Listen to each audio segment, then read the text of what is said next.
La fi de la lloca, de Carme Karr. L'estanyol, com un gran mirall clar i transparent, dintre sa esmaragdina cintura de bogues i joncs, reflectia el blau del cel i les blanques corredisses d'una grossa nuvolada d'estiu. Al seu entorn, els verns, els àlbers i els pollancres li feien una gaia guarnida de randes verdes plenes d'argentats tremolins. I més enllà del camí que vorejava l'estany, ombrejant la clotada, les alzines s'enfilaven muntanyes amunt. El sol se n'anava a la posta vers la cinglera grisa escairada durament i pesava damunt les coses una calda xafogosa, precursora de tempesta. Mig nusos, espitregats, bellugadissos com animalets gentils, xapollejaven dintre l'aigua 4 o 5 vailets menuts que havien pujat del poble seguint el quimet del molí. L'entremaliat i trapasser Arauet els havia assegurat que l'hora millor per a caçar granotes era aquella en què eixien per a llançar llur enfadosa cançó entre les cintes de les bogues, al caient de la tarda.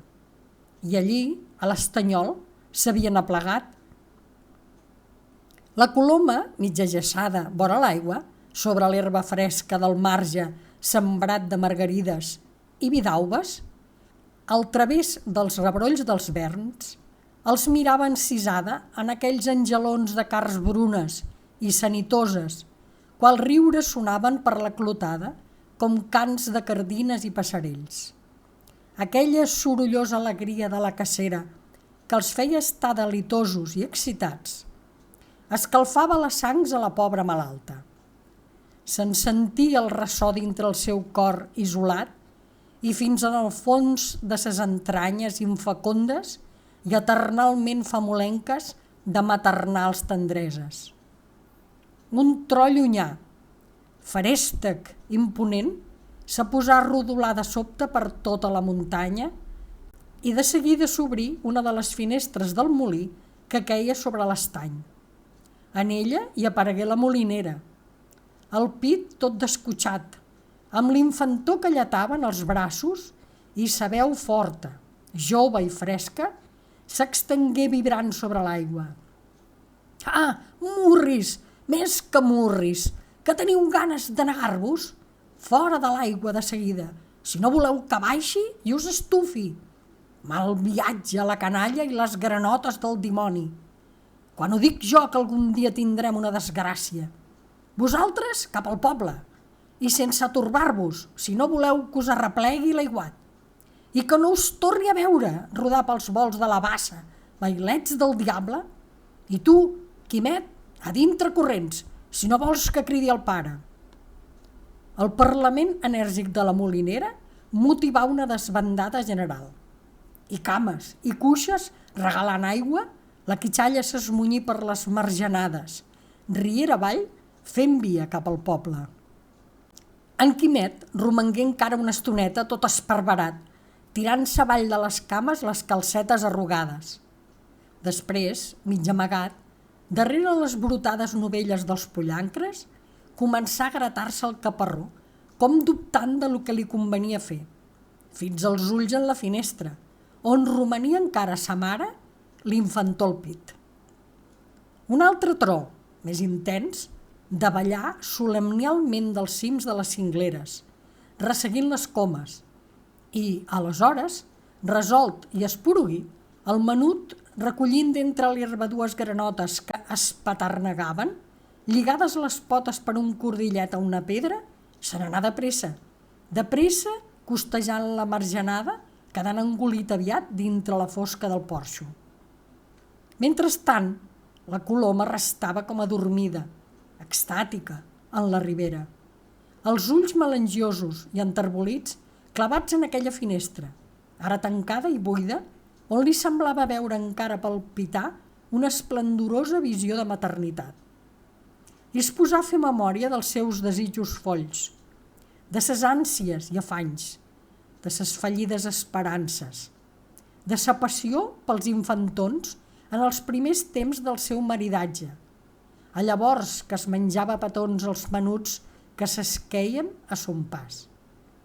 Havien passat els anys i vingut les penes, i a poc s'havia anat resignant, en part, a la seva esterilitat, car tota la quitxalla del poble la coneixia, la voltava, l'estimava la dona del Ton, que duia sempre en son rostre fi de verge bruna rialles dolces per als petits i llaminadures a les butxaques, i els deixava collir totes les fruites de l'hort, els millors raïms de la parra, les figues més primerenques de la vinya. I per això acollia amb un somriure infinitament tranquil la nova de que pel poble li havien tret la lloca de motiu, ja que sempre estava voltada de quitxalla. I a la vora de l'Estanyol, tot guaitant l'esbar de bailets, la coloma recordava el passat com en somnis. La calma grisa tornà a ésser trencada per un gran udol i el vent, endinsant-se en la clotada, amb un buf sobtat i potent, blincà els arbres de la ribera, agitant llurs fullatges d'argent i d'esmaragdes. I la pluja començà a foradar, igual que amb milers de punxons moguts per invisibles mans de fades brodadores, el mirall tan clar i pur de la presa del molí. Llavors, com sorpresa, la coloma alçant l'aire sos ulls clars. Damunt del seu cap s'havia anat aplegant la nuvolada d'un gris de plom, lletja, gruixuda, prenyada de calamarsa malfactora, semblant a una immensa taca de sutge sobre el setí puríssim del cel, que, tot al voltant de la serra, servava encara una fatxa de serena claredat. I comprenent que tenia la tempestat a sobre, la malalta, amb pena, se redreçà i emprengué el camí del poble. A mig camí, vegé que no tindria temps d'arribar a casa sense mullar-se. Ell hagués estat bona com abans, prou correria i aviat seria al poble. Però ara, amb prous treballs podia caminar un xic de pressa, perquè de seguida li venia aquell ofec horrorós, aquella tos esfereïdora que la sacsejava tota com un branquilló batut pel vent. I tenia tanta por en aquelles hemorràgies per la boca que li començaren el dia del gran disgust 2 anys enrere.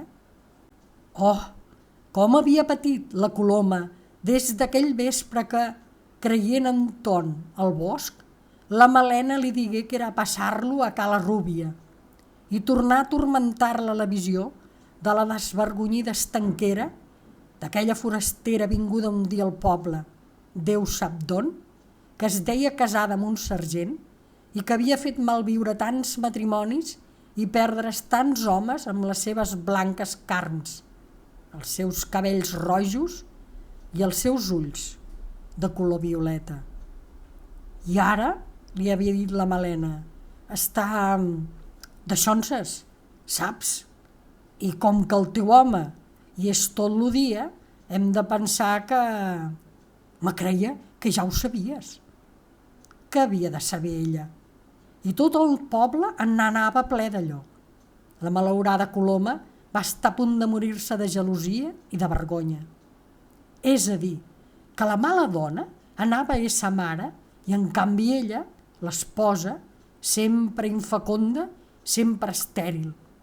Ara comprenia la veritat crudel d'aquelles paraules tan sovint eixides dels llavis del seu bon mosso de marit. Si no serveixes per res, sembles de sucre. Des d'aleshores, el temps havia anat fent via. 2 anys ben llargs. I mai havia volgut passar per davant de Cala Rúbia, més que pel dolor de la ferida i de la traïció, per gelosia de l'infantó, que ell havia vist més avant, algun cop, grassó, hermosíssim, blanc i ros com sa mare, amb grans ulls color de violeta fet un pom de roses. I mentre la malalta refeia el seu calvari, la pluja creixia. amb el davantal de pisana damunt del cap, la coloma travessava les margenades pantejant, fent drecera per a sortir al camí ral. La claror d'un llamp, enlluernant-la, la cor prengué i s'aturà esma perduda, invocant Santa Bàrbara, Santa Helena, Santa Maria Magdalena, mentre el tro, lent i formidable, extenia sos bràmols per tota l'enclotada, qual tots verds s'anaven enfosquint cada vegada més. Valga'm la Santíssima Trinitat, i que lluny li semblava el poblet que allà baix sobirava impassible, aplegant al peu de la carretera ses rònegues casotes entorn de l'esquifit cloquer, rematat per una mena de barretet xinesc, amb ses teules totes lluentes, roges i verdes, noves d'enguany. I caminava tant com podia, la pobra dona, els ulls fits en la torratxa de l'església, on li semblava que el barretet aquell feia escarni de sa desventura, car era a l'ombra d'aquell cloquer que s'alçava a l'estanc de la Rúbia. La pols blanca del camí tacava amb la pluja i pujava el baf humit de la terra marada dels conreus. El cor li batia desenfrenat, com cavall foll, i glopades de calor li enrogien les galtes entalant-li la vista. I sentia, més que tot, aquelles punxades allí al mig del pit i sobretot aquell pes, aquell nus de la gola que l'estrenyia. Valga'm Déu, quin patir! Mai podria arribar a casa. Ja li deien les veïnes que no se n'anés tan lluny aquella tarda, que es cansaria massa. Però ella ja estava tan malament sempre sola. Feia tant temps que no havia pujat a l'hort del molí. Tant de bo les hagués escoltades les veïnes, que no es trobaria ara en tan mal pas. Almenys pogués arribar fins a la costura de les Laies, que era la primera casa abans d'arribar al poble. La nuvolada havia desplegat amplament ses fosques glaces de cendra i tan sols, allí dalt, cap al cingle de ponent, se veia encara brillar una ratlleta clara, tota daurada, fent de cobricel a l'ermita de Sant Pau. Ja el davantal amb què s'abrigava la trista dona, xop d'aigua, li glaçava el cap i les espatlles.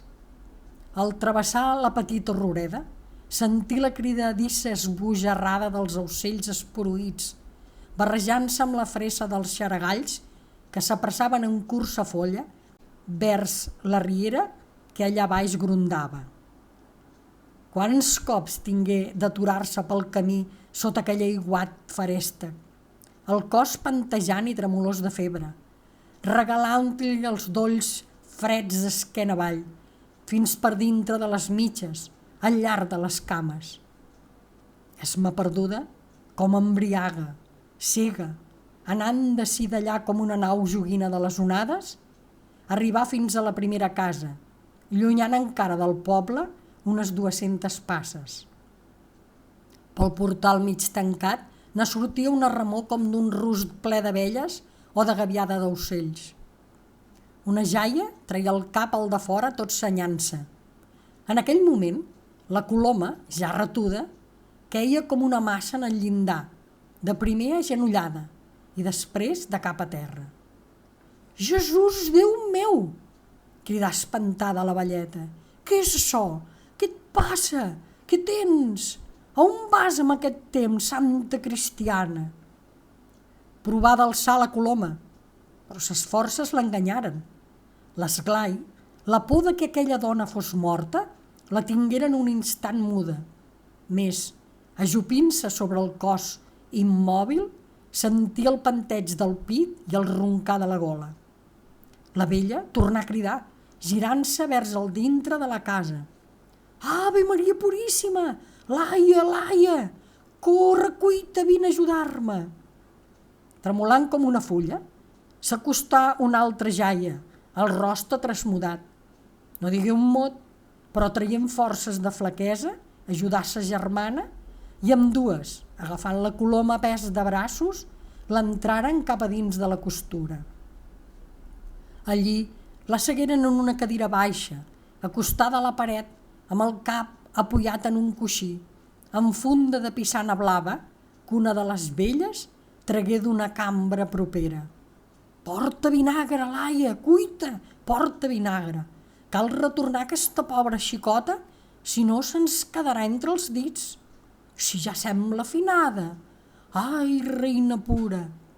Era cert, la Coloma semblava morta, amb els ulls mig clucs, entelats, sense esguard, el rostre blanc de cera, les mans enrampades en els plecs del mocador de llana a l'indret del pit, i dels seus llavis, que anaven prenent tons moradencs, eixia un panteig que cada cop era més feble. «Verge Santa del Remei, reina de Montserrat, empareu-nos!» exclamaven les velletes, atuïdes, esmaperdudes com lligades. «Aquesta dona s'està morint!» «Corro a cal metge i a la rectoria», digué resoltament la Sila, més decidida, veient que les fregues de vinagre al front i als polsos res feien a la malalta, que restava immòbil, blanca i freda com marbre. «Ai, no em deixis sola!» exclamà esporuguida la Laia. «Però, dona, com vols que deixem aquesta pobra xicota així? Déu-nos en guarda una desgràcia. Figura't, ja fa temps que viu per miracle, no en mancaria d'altra». «Calla, sembla que es retorna». La Coloma havia fet un lleu moviment, alçant del tot els pàrpres, i es guardava, sense esma, per a bellugar el cap. S'adonà de les dues velletes ajupides sobre ella amb gran sol·licitud, i tot al voltant vegeu un eixam de testes d'angelons, brunes, roses, roges, i a sos peu un marrec petitet, grassó com una gualla, de cap cobert de rulls d'or, amb uns grans ulls de violeta que la miraven amb curiositat inconscient. La vegé ben de la vora, la Coloma, aquella carona fresca i roja, untada amb la mel que regalava d'una llesca de pa bru, que el petit amb una mà tenia ben agafada contra el seu pit, mentre xuclava els dits de l'altre, uns ditets rojos, grassons, plens de clotets, d'una dolçor de bresca. Volgué parlar, la Coloma. Els seus llavis s'amogueren dolçament com ales de papalló moribund i es clogueren impotents. Tornaren els ulls a entelar-se i a cloure's. El rostre esdevingué com asserenat, menys adolorit, amb aquelles tonalitats blanques de lliri que es marceix. Les dues pobres iaies se consultaren amb l'esguard. «Què fem?», semblaven dir. De tant en tant, la costura, enfosquida, s'aclaria sobtadament amb la blava claror d'un llampec i tot seguit rodolava el tros fereïdor. L'aigua queia dolls i d'allí estant se sentien els bràmols de la torrentada al topar amb les arcades del pont vell. L'espant creixia. La mainada s'acostaven l'una a l'altra, s'apilotaven a terra pels bancs com vols d'ocells aterroritzats. «Santa Bàrbara, Santa Creu! Criatures!», cridà la Sila amb veu tota commoguda, mirant-se la Coloma. «Agenolleu-vos i reseu 3 avemaries». «Escolta», afegí en veu baixa, «ja no espero més. Tinc por d'una desgràcia, Laia. Mira-te-la, ja sembla que ni respiri. Me'n vaig a la rectoria i a cal metge. Entretant, posa una olla al foc i fes-li te de roca, que és bo pels treballs. Dóna-li un glop de vi, d'aigua naf, qualsevol cosa. Ai, Déu del cel!» La Sila posà els esclops i a tall de caputxa una saca gruixuda damunt del cap i espatlles.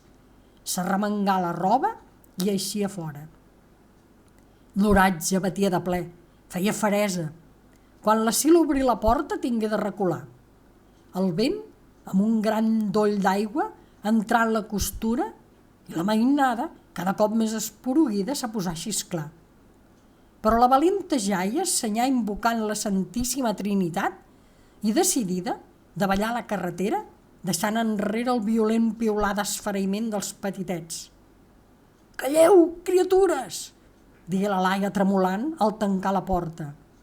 Calleu, baladrers, i reseu perquè Déu Nostre Senyor ens tregui d'aquest pas.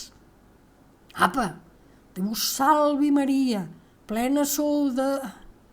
I tot resant en veu alta, desaparegué dintre la cuina a complir els encàrrecs de sa germana. Un llamp il·luminà sobtadament la costura amb claror intensíssima, mentre esclatava un tro tan formidable que semblà que la caseta s'ensorrava. I aquell eixam de criaturetes esglaiades, esclatant en plors i crits d'auxili, tot d'una, empenyent-se, se precipità sobre el cos immòbil de la Coloma, com cercant emparament en aquella agonia, que ells no veien ni comprenien, contra qualque perill invisible, immens, formidable, que els omplia de terror. I s'arraparen en ella tots els petits, amagant-se entre ses faldilles encara xopes d'aigua, agafant-li les mans gelades, ficant-se-li sota el davantal, entre els plecs d'aquell mocador de llana sota el qual alatejava cada cop més feble, en sos darrers batecs, aquell cor vessant de maternals tendreses. Al rebre aquella forta sotregada, la moribunda obria els ulls. Una inefable joia es reflectia en sa mirada breu i els pàrpres seus tornaren a cloure's per a sempre més, emportant-se'n a l'etern repòs aquella consoladora visió de vida i d'infantesa com un consol suprem. A l'entrar la Laia, tota tremolosa amb el gotet de vi, comprengué que tot s'era acabat.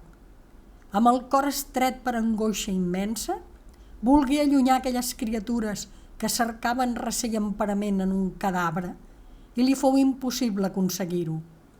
No volien anar-se'n d'allí els menuts i estaven bé. Tenien por encara d'aquells trons que ara semblava que s'allunyessin udolant. Quan tornà a obrir-se la porta de la costura, donant pas al senyor rector i a la Sila seguits del metge, que amb son impermeable tenia un aspecte fantasmagòric que esporuguia encara més la mainada, ja no plovia, més les branques dels arbres de la carretera gotejaven aigua com d'un nou ruixat. Pujava el roncar de la rierada trencant-se sota el pont i de banda a banda de la carretera baixaven alegrement, fent ones xiques i rissades, petits torrents d'aigua roja entre les soques dels plàtans i caroliners. D'enfront dels cims de la cinglera grisa, un darrer raig de sol, trist i esmortuït, davallar fins a aclarir la munió de pollets, esverats encara, aplegats entorn del cadàver de la lloca. I el més petit de tots, de rulls d'or i d'ulls de violeta, bo i dret, s'havia dormit d'una placèvola son d'àngel, el caparró en la falda de la morta, el nasset damunt la llesca de pa i mel. Heu escoltat La fi de la lloca de Carme